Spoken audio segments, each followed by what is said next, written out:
Hi, welcome back to Movie Review Mom. Thanks for subscribing. Hint, hint, nudge, nudge. The movie I'm reviewing today is called Skylines. Now, this movie actually premiered December 18th, so it's available. And hopefully, this will sound interesting to you and you might want to watch it. But that's what I'm here for, is to tell you whether or not this is worth your time or your money. The movie is rated R. It's an hour and 53 minutes. And the movie review mom grade I'm giving it is a B. And I'll explain why. First, in a quick nutshell, this is a sci-fi adventure full of action, and it'll sound a little bit familiar because planet Earth is threatened by a virus. Dun, dun, dun. And yeah, there's also a bunch of aliens. So see, 2020 could have been way worse. I mean, we have the virus, but we could have also had aliens. Now, if you combine Aliens, the movie, with Starship Troopers, the movie, this is kind of the movie that you end up getting.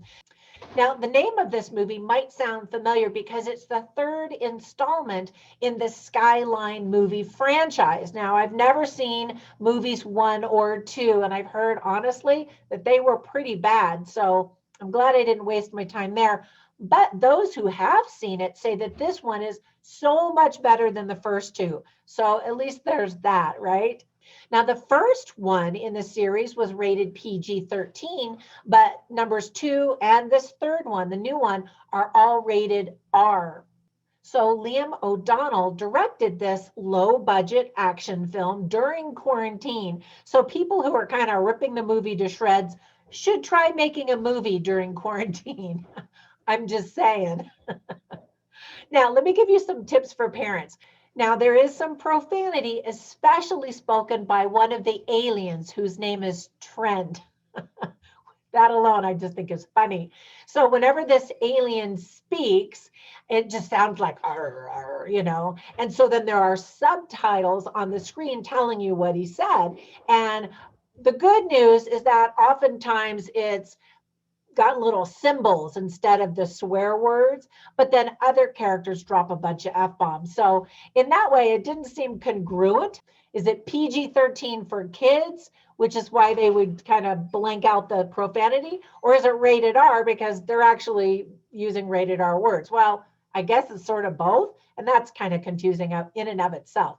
There's lots of fighting with weapons as well as hand-to-hand combat. There's lots of destruction, as you can imagine. A guy flips the bird. That's pretty mild in comparison. And then there's a huge body count with gory deaths of humans and aliens. Now, there were some positive themes that are illustrated in the movie: courage, teamwork, humanity, tolerance, hope, and family. Now, there were lots of things that I liked about the movie. First of all, Lindsay Morgan is the heart of the movie and the protagonist, and she really does seem to give it her all. I thought the special effects were really good, especially considering the limited budget. Some of the alien designs are really creative, and you get to see a lot of them up and close. That's one of my gripes in alien movies, is when they tell you there's an alien and you don't really get to quite see it, maybe quick little glances, and you're like, I want to see the alien. Well, so you get to see a lot of aliens in this movie, and so that's really good. Rona Mitra is in the movie, and she gives a very fierce performance, and I really like her. I think she's beautiful. The only thing that was distracting is it looked like she had had Botox or something with her lips, and so every time she was on screen, I'd find myself looking at her lips, and she's just beautiful. She doesn't need any of those extra treatments to look beautiful. And like I said, it was more of a distraction than anything else.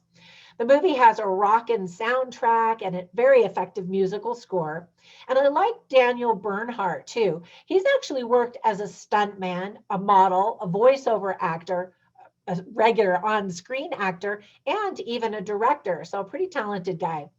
There's a lot of humor, but really, you mostly experience it in the dialogues between Rose and her alien sibling, Trent.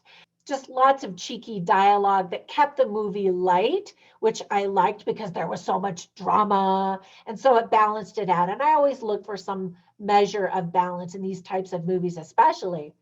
There's mention of the movie Big. And in fact, one of the characters says, "You've never seen Big? It's a classic." And I totally agree. If you haven't seen the movie Big, you absolutely need to put that on your watch list because it's just really great.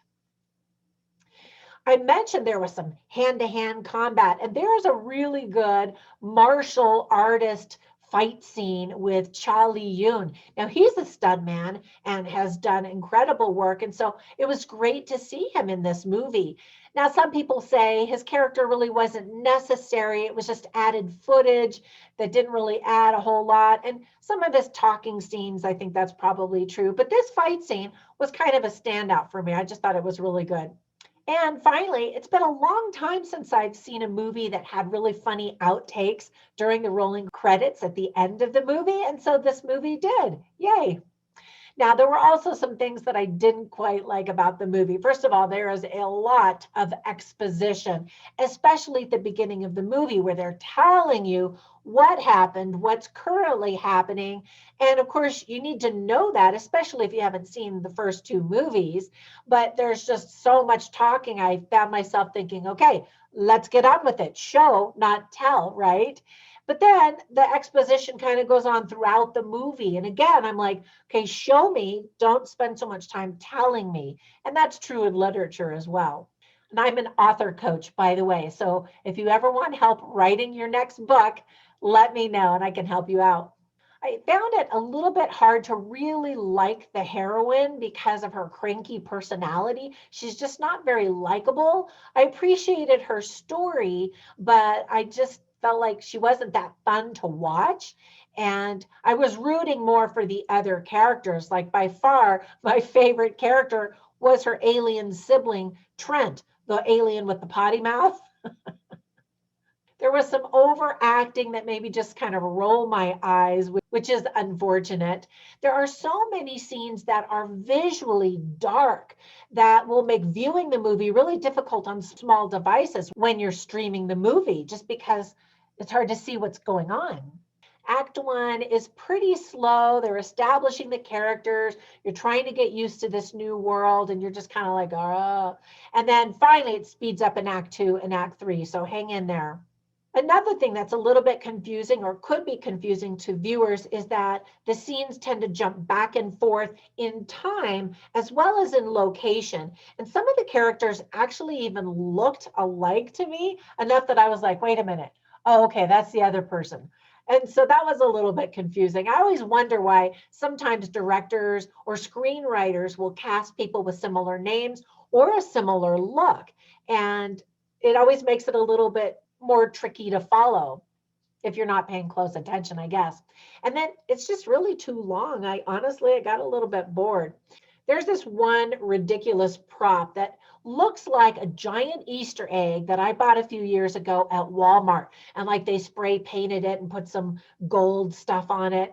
And the actors didn't carry it like it had heft, like it was this heavy stone thing. It looked like they could just toss around the plastic Easter egg. And in fact, they do in the outtakes at the end of the movie. They are tossing it around. They probably did buy it at Walmart. I just thought that was kind of funny. Now, I mentioned that some of the aliens look really cool, and they do, but there were a few times where I felt like some of the aliens really did look like humans in alien bodysuits, and that always pulls you out of the movie.